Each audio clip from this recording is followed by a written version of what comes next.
The stream is live, and here we are. So, hello everybody, and welcome to Talking About Survivor with Christiana Ellis and Mike Mateen. I'm Christiana Ellis, And I'm Mike Mateen. and tonight we are talking about episode 8 of Survivor Season 40, Winners at War. Merge time. Yes. So here we are, trying our best to focus on a TV show with everything going on. It's a little bit weird. I've definitely started to notice myself noticing on TV shows when people are not social distancing. Like when It's they're weird, standing right? too close or like they shake hands, and I'm like, could have elbow bumps, And it's just, I find myself just noticing that when that happens. Yep. But that's the way it is. So let's talk about this episode. The game has shifted. We're now into the merge portion of the show, kind of the back half of the season is typically. Uh, right off the bat, or I guess it's not necessarily right off the bat, but we learn that all of the Edge of Extinction people who didn't get back on are already on the jury. hmm That's going to be a crazy big jury by the end. It's going to be like everybody. Um, Everybody I who wonder doesn't if they quit. think there'll be some people who will choose to leave Edge of Extinction, but no, I doubt. No, they wouldn't. They would have already done that. I mean, certainly like Sandra chose to leave. Anyone else who Right. That's goes what I to mean. it. Like anybody else would have already chosen. Now that they know they are on the jury and have one more chance back, there's no way they stop now. So yeah, it's gonna be a big jury. Yeah, yeah. So that's a surprising that took me by surprise too. But I suppose I get why they would want to do that. It's part of that whole narrative, the idea of like they got more people to be willing to come back and play on the basis that like, well, if you get voted out first, you're not just gonna be done. You get to be on the show for a little longer. And it's kind of like, hey, it's sort of like automatic jury as long as you don't pull yourself out. Yeah, like you said, big jury. So, Yeah. Obviously that happened when we everyone shows up. There's not only the merge, but also the witnessing of the Battle Back Challenge, where the contestants on Edge of Extinction get to try to win a place back in the game. Uh, in Dalton Ross's recap this week, he had a pretty good analysis of the mechanics of this as being a little bit weird or maybe counterintuitive, in the sense that you can buy advantages with fire tokens, but the only way you would have fire tokens is if you found them at Edge of Extinction, which meant that, for example, Yul had only the one opportunity to get any. Whereas, say, Natalie had a lot because she was out there and was able to get them easier. So, in some ways, what that means is that we have arguably an advantage given to the people who were voted out earlier and penalty to the people who are managed to stay in longer. right. Um, the counterpoint to that, I guess, is that it's just hard being on Edge of Extinction. That's. I wonder though. That seems like there's. Would be easy to see that go either way, because on the one hand it's harder perhaps physically, like less food, you have to climb up that hill every day to get the food and everything, but you're also not dealing with that same level of stress of being in the game. I don't know. What do you think? Or do you think that these players aren't in that headspace? Like they don't consider themselves out of the game yet. I don't think number one, I don't think they do, and that's why if they did, they would do like Sandra did and just Mm-hmm. say, you know what, I'm going to just choose to be done. I've done the part I wanted to play. I'm done. Mm-hmm. It is clearly hard. However, I do think that there is something to say for giving advantages to the ones who have been out there the longest. No, you want to keep having these in play where the fire tokens have like kind of a complex, system, and Mm-hmm. so you do need to have them be able to buy stuff with them. Also, if I get Dalton's point, but if Yule has the biggest advantage because he was last voted out, he's also the biggest target if he comes back in because he has the recency of having just been voted out. Mm-hmm. Whereas if Natalie comes back in, like she doesn't come with as much recency. The whole dynamics since she got voted out have changed. It actually makes for a better story in the show if somebody else comes in as opposed to the person who just got voted out and then gets voted right back out. Mm-hmm.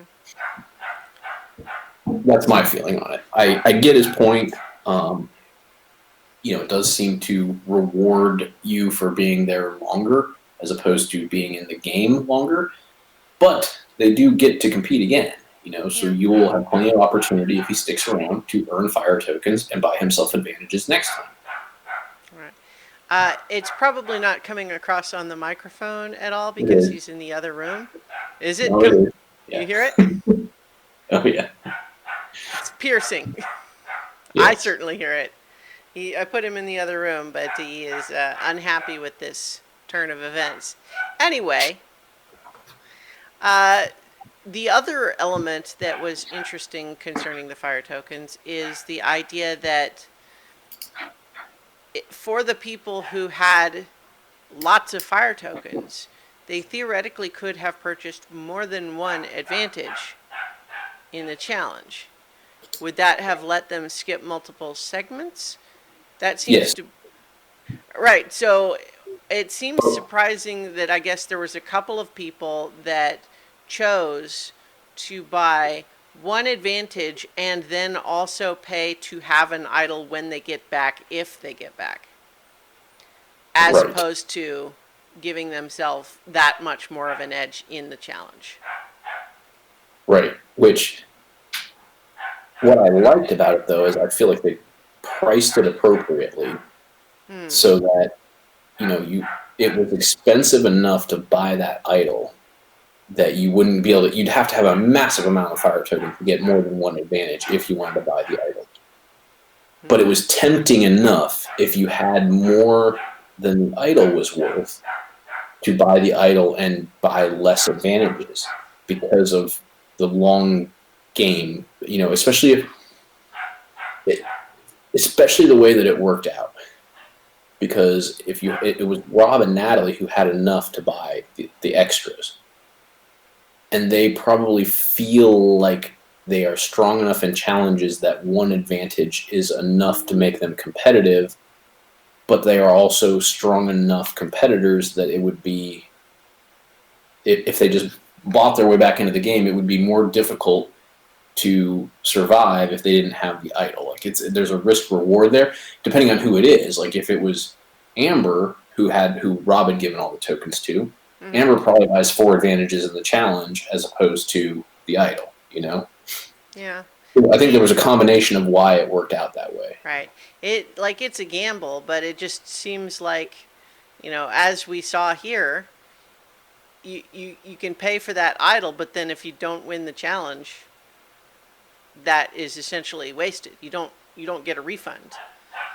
Yeah, no, I agree that it seems to make the most sense, but I feel like because of how strong they felt they were comparatively to the other players, they thought they could get away with this, or it was worth the risk, I guess. I'm not saying it's right. I'm saying I get where those particular two were coming from that. Mm-hmm.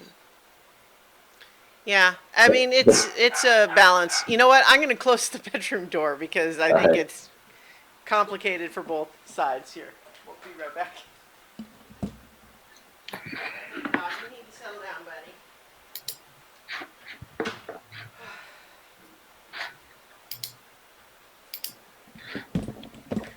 All right. Hopefully, he won't hear me as much, and we won't hear him as much.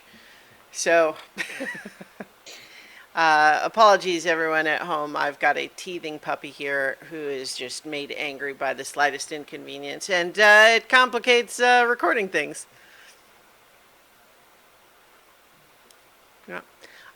Okay, so we talked about the economics, so to speak, those elements. The challenge itself, was kind of a pastiche of several different challenge elements that have been in lots of things before.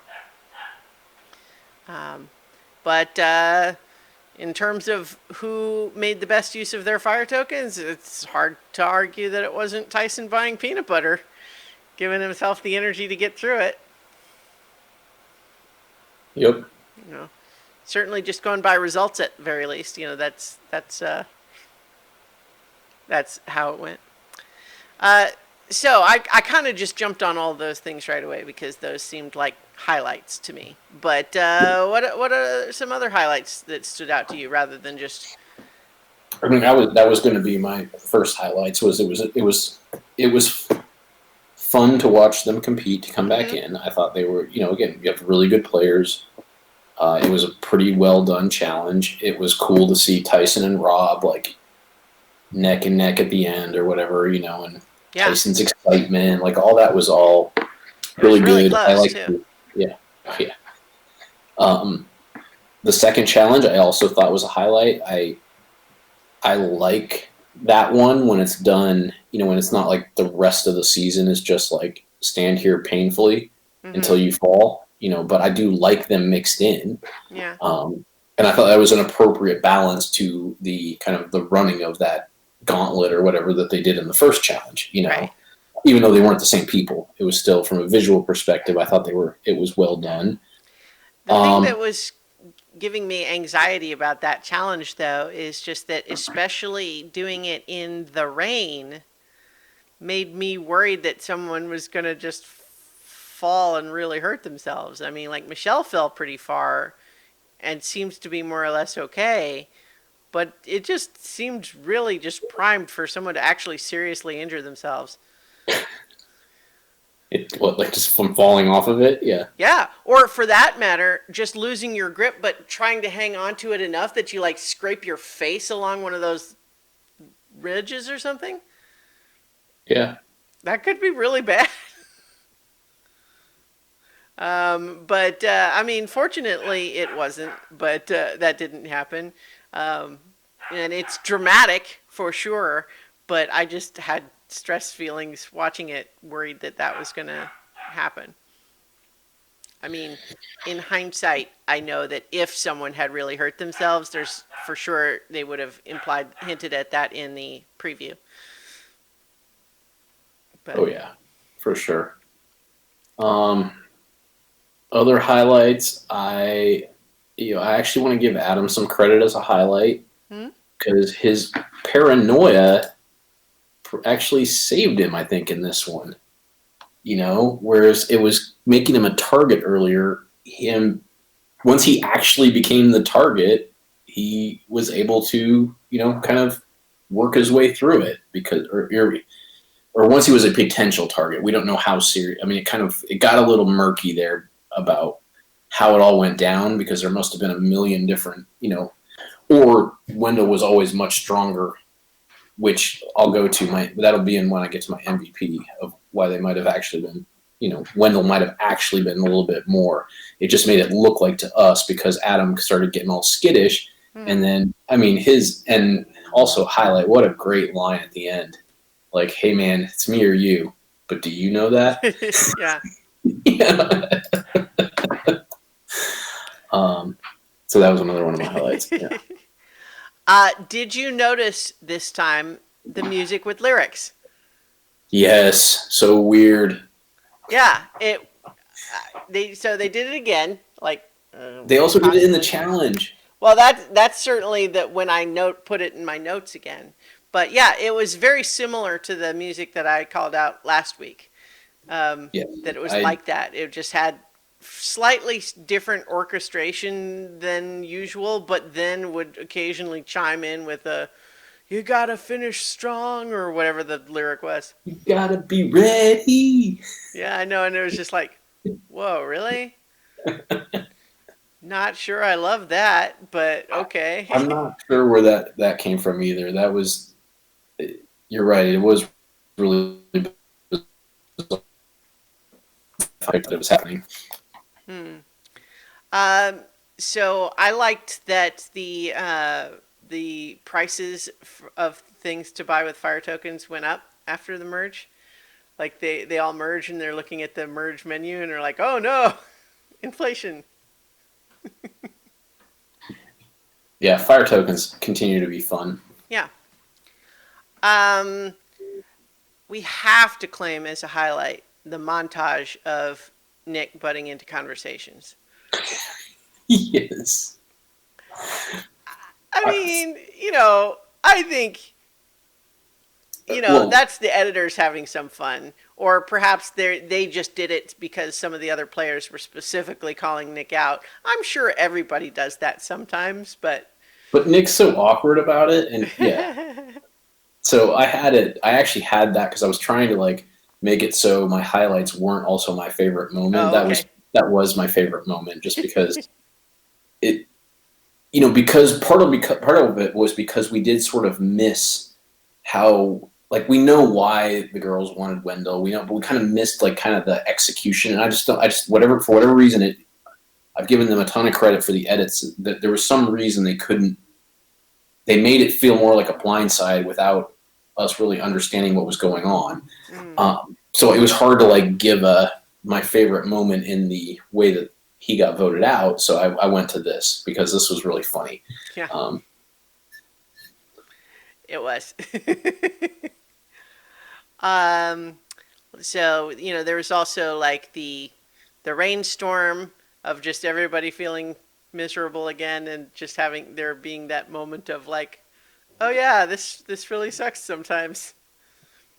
And Sophie apparently getting sweatpants and sweatshirt to wear for the challenge, which was unclear where those came from because she wasn't wearing them when they showed up to the challenge.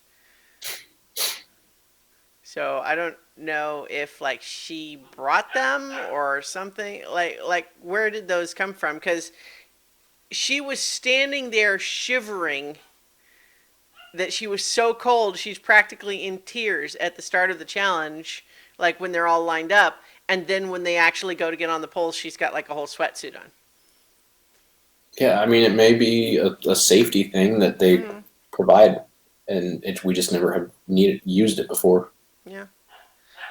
Um, and I But it's a think problem. Yeah. so.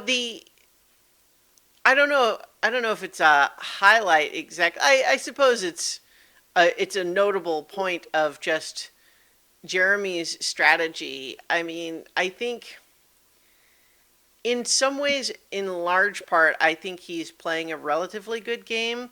But this was an episode where he really laid out what he felt like he had to do as a strategy, but then proceeded to not do that. Like, but at the same time, I guess it's the dilemma, right? It's on the one hand, he doesn't want to be seen as driving the vote, but on the other hand, the way he sees it, like, well, but they're going to vote out my number one ally, though. Right. So I don't want that to happen. But unfortunately, he kind of didn't get it either way because now he was seen as pushy, trying to save Wendell, but also didn't save Wendell. Yep. Although, I mean, eventually the fact that he kind of went along at the end, is like, I mean, actually, it occurs to me, I don't think I double checked what the actual final votes were. Did Jeremy vote for Wendell? I thought he did. I haven't seen that. I kind of thought that he did, but I didn't double check.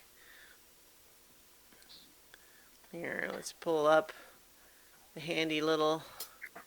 Yeah, let's see. So the votes for Adam were Michelle, Nick, and Wendell, and so yeah, Jeremy did vote for Wendell. So the fact that he, went along by the end probably softened that, but we certainly saw on the episode him pushing pretty hard to try to change everybody's mind after he had said that he wanted to try to avoid doing that.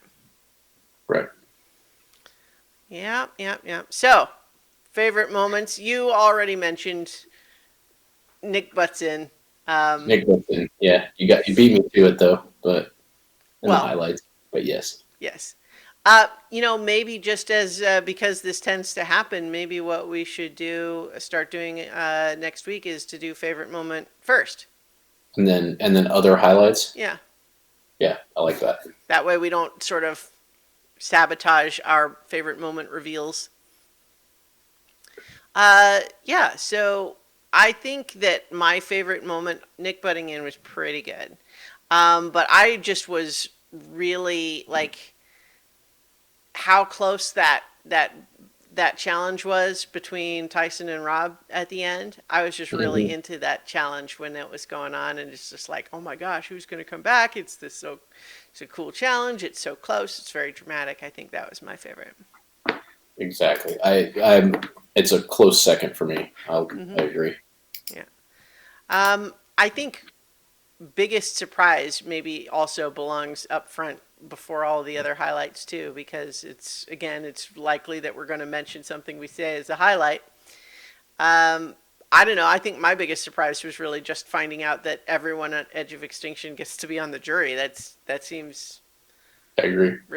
That's really unexpected. I agree. I think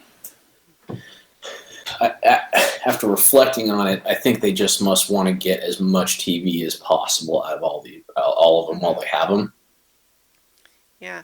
Isn't the final tribal council going to take forever though if they have like a double-sized jury? Probably, but that's probably what they want. Like because these are all really interesting people, so it may. I mean, I guess I haven't really looked at the schedule, but they may be like a 2-night finale. I mean, you never know, Yeah. So, what about you? Biggest surprise?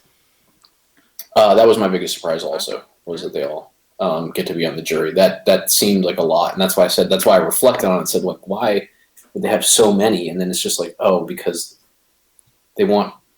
I mean, it's the entire season, basically, except for Sandra, only because she chose to leave. Right. Yeah. So they're just getting every single moment out of these players that they can. So. I mean, I'm okay with that, I guess. We'll see how it goes down. But yes, biggest surprise. I wonder, it just seems unwieldy unless there's some other aspect to it that we're not clear on. Like maybe it's, they'll stay as long as they're... No, I mean, I guess I just can't think of any other way that they would ever eliminate anyone if they weren't just leaving the island. Anyway, I guess we'll find out. So MVP?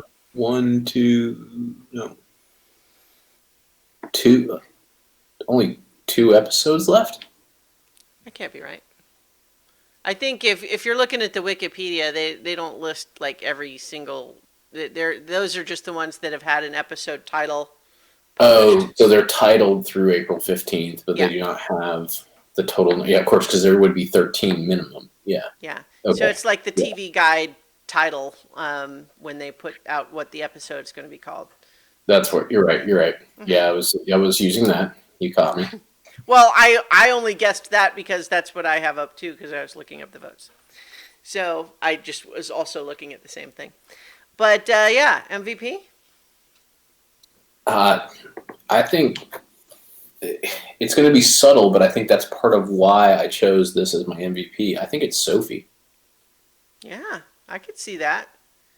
I think, especially the way, and I think Dalton Ross called this out in his article too, the way the season is going, it was sort of like there's these different quadrants. and well, well, I guess you can do that. Sorry, you Did you broke lose up a me? little. Yeah. Yeah. I say I'm not sure they're quadrants because you can be in multiple, but I guess that's how some quadrants work. Like you could be on the border. So anyway, there are old school and new school, Hmm.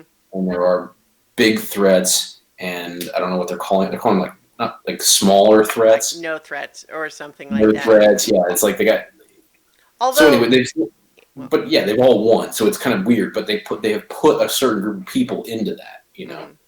Well, also, there's not really anyone who seems to be considered both old school and not a threat, but that's partly because all the old school people got voted out, except for now No, Tyson. Jeremy is considered a big threat. Is he considered old school though? Currently, no, I'm saying the whole season. Like, Okay, okay. Well, I'm just saying, like, of the people who are in the game right now. oh no, I was Yeah. saying from the Well, beginning they've sort of devised this well, like, but even from the beginning, who's an old school player that was not considered a big threat? yeah, you're right. Okay, I mean, it's an evolution of how they've done these divisions, but yeah. now the new division is the big threats. The ones that are the Hmm. targets versus the non-targets, and the targets want to keep each other around and get rid of the non-targets so they can Hmm. have other shield, like the shield thing, all that. And that's where, anyway, my point is that Sophie has sort of escaped any definition in there Hmm. and has managed to, get an idol. Um, not, she didn't necessarily dictate this vote, but she definitely influenced it to Hmm. the point where no one ever felt like this was Sophie's decision. But Yeah. there was that part on the beach when they were discussing who to go with, and they kind of, everybody said their opinion, and she kind of leaned everybody into Wendell Hmm. to the point, and this is why I say that it's subtle, but the MVP is that Jeremy did his damnedest to save Wendell, He sure did. and they still went with him Yeah. 9-3. Well, and Wendell And wasn't even one of the first two names mentioned. Originally, it was between Nick and Adam. right, and she just managed to like make everybody kind of shift right over there, Hmm. and no one ever said like, like people picked out. I mean, Denise, fair enough. Like, I mean, she took out Sandra, but Yeah. she was getting her name until she won immunity. Hmm. But nobody even mentioned that like Sophie influenced this, Yeah. and it was a 9-3 vote. Like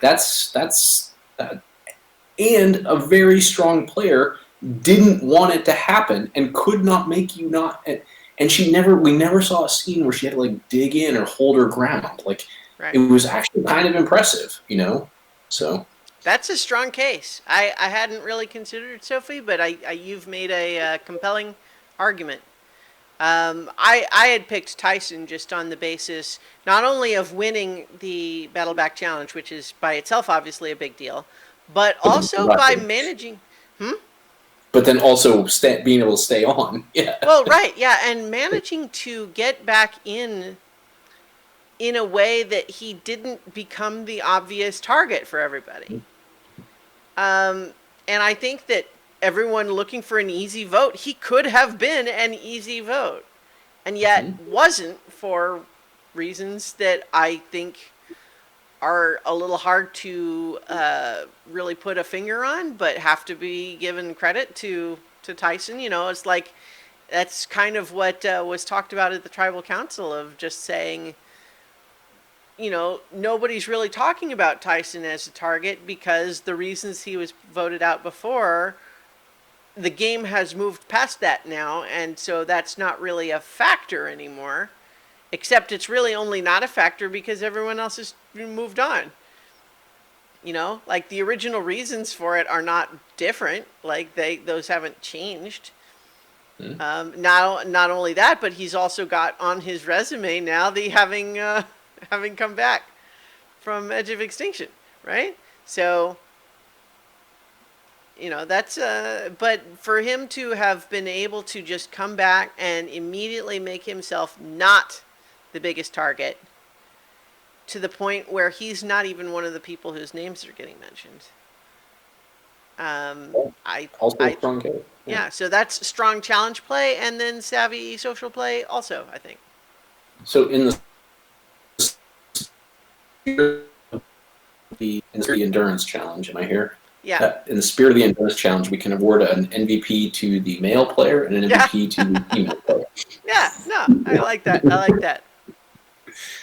All right. So, let's talk about Wendell. What went wrong? What went wrong for Wendell? It's a terrible joke, but I was going to say he socially distanced himself from everybody except Jeremy. Oh no. Like nobody felt that strongly about him. So Yeah. as soon as Sophie picked him, because she knew it was a subtle way to get at Jeremy Mm-hmm. without going right at Jeremy, which again goes back to my MVP thing. Like this, that Mm-hmm. was what it was about. It was about weakening Jeremy. Right.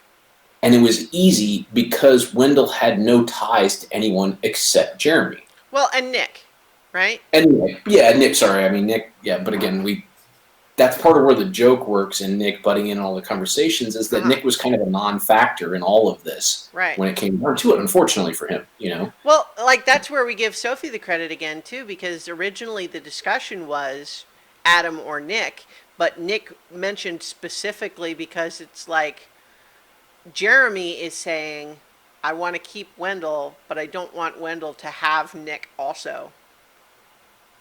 You know, I would rather keep Wendell, but Wendell without Nick, not Wendell who could also side with Nick against me. Right. So, And, but and what Sophie's saying is, well, I would rather have Nick, who is smart but awkward and that she more. feels like she can work with versus Wendell, who's a little too cool for school in this season. Like, Mhm. you know, I mean, he's, you know, we could That's certainly why I made argue. my joke. Like he Yeah. hasn't connected with anybody other than Jeremy, really. You know. Yeah. I read an interview with him that was a merge interview. Like, I guess all the castaways got brief merge interviews. But apparently, the whole thing with Michelle, like what he claims is he thought they were on the same page, that they were both pretending that they were more like unhappy, like more not cool with each other than was really true. Because like he thought it really like they were actually fine, but in order to not be seen as a pair strategically, they were playing at how it was not cool. But he kind of seems like he, you know, was taken a little aback by like, oh wait, did you actually feel that way? Because that was not my expectation. I thought we were both doing a thing, but now it seems like you actually were mad, and then on top of that had your feelings hurt by the way I acted, as opposed to us both mutually deciding to pretend that we're not mad or that we are mad. It's complicated. Maybe that's something you should have had an actual conversation about. Right. I could see him believing that's true and not making that up just to make himself look better. Mm-hmm. But I can also see how that was not what happened. Like I could see Yeah. that they're definitely having different perceptions of what was going on. Yeah. Right. Yeah, it's this idea of like he could believe it's true, but he could believe it's true because that's kind of what he wanted, and he wasn't necessarily really making sure she was on the same page. Like, just kind of expecting that, oh, sure, no, she gets it. See how she's acting really awkward about around me? That's just what we decided, right? Anyway, because like yeah, he was saying specifically that scene where like he was saying, "What did you expect me to just run right up to you?" Was because he was thinking if I acted like that, people would assume that we're a pair, and we don't want people to know that we actually secretly are kind of. So anyway, though, yeah, I think miscalculated his social game this season for sure, which is a shame. I like Wendell generally, although I liked him more in his last season than this one, just based on the edits at least. Yes.